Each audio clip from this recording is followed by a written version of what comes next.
Hi, I'm Marc DiBenedetto alongside Danny Pelo and Stuart Lovejoy. Harry Hawkins will be joining us later. With a weekend full of league games, the Trinity baseball and lacrosse teams have a chance to jump ahead in the NESCAC standings. This is the Weekend Report.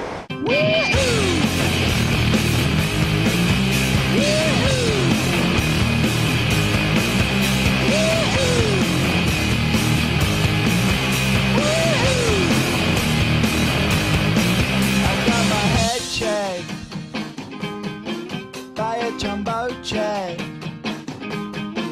It wasn't easy, but nothing it. My focus of the week is on Trinity's fielding and defensive play. Tufts versus Trinity baseball battles are always close, and an untimely error could be the difference between a win and loss for the Bantams. Trinity has committed 34 errors to their first 20 games, averaging 1.7 errors per game. This trend has to stop if the Bantams expect to win their series this weekend versus the Jumbos. If the infield in particular can have an error-free weekend, then don't be surprised if the Bantams pull off the road series sweep at Tufts. My focus of the game is on the Trinity pitching staff. Bantam hurlers have been nearly unhittable this season, posting a stellar ERA of 2.74. It is critical that they maintain this level of success heading into this weekend's game against a Tufts roster stacked with offensive talent. With a combined batting average of 355, the Jumbos are likely to give Trinity pitchers their biggest test of the season. The young freshman arms of the Bantams are sure to bear the brunt of the pressure, as they will be counted on to continue their early season dominance. The biggest key to success for the Bantams lies in the ability of the pitching staff to hold Tufts hitters scoreless in the early innings. Early inning goose eggs will boost team confidence and give Trinity hitters a chance to produce a multi-run lead. The focus of the week for Trinity men's lacrosse will definitely be their defense. With Bowden and Colby putting up an average of 10 points per game, the defense is going to have to be extremely strong. Netminders are really going to have their heads up out there and limit the goals to less than 10 per game. My player of the week is senior catcher number 24, Luke Ager.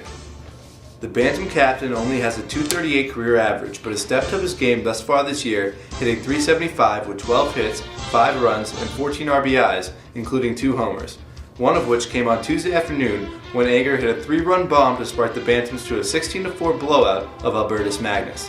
With the biggest games of the season thus far coming up this weekend, I expect the senior captain to continue his strong play and lead the Bantams to victory. Player to watch is a hard-hitting catcher turned first baseman, Kevin Mortimer.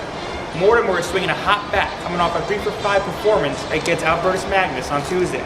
The 6'1" senior captain is leading the Bantams in almost every major offensive category as he's first on the team with 3 home runs and 20 RBIs. A product of Worcester Academy, Mortimer is a former high school All-American and a rating first-team All-NESCAC selection. The Bantams will need him to continue his stellar play against the 12-3 Tufts Jumbos if they are going to have any chance at extending their current 8-game winning streak. Luckily for the Bantams, I'm giving number 18 my patented DP guarantee, which means that another big weekend from the right-handed slugger is inevitable. My player for the week for men's lacrosse is junior attackman Rob Nagaris. With a total of 18 goals and 1 assist this season, he's been the team's leading scorer with a total of 19 points. If they're to win this Saturday and Sunday against Bowden and Colby, they'll really need his offensive production. He's been ripping it all types with that left-handed shot, and they're really going to need to put a few in the back of the net. Both teams are looking very tough this weekend, and will definitely need Nagaris' offensive production. With only 1 goal in the last game against Western Connecticut State, he'll definitely need to pick it up and watch the turnovers in Saturday's and Sunday's game. Be sure to take a look at Rob Nagaris. Men's lacrosse for Trinity, Saturday and Sunday against Bowden and Colby. Well, it's an exciting weekend ahead, a lot of important games. What do you guys think is going to happen? Honestly, Mark, I think the teams are going to sweep. I think we're going to have a big boost in the NESCAC standings, and I think the lacrosse team and baseball team are going to come out looking much stronger. You know, Mark, both of these teams are really looking for those key victories midway through the season, especially if they're to make any type of playoff run. Excellent. That does it for the show. Thanks for tuning in.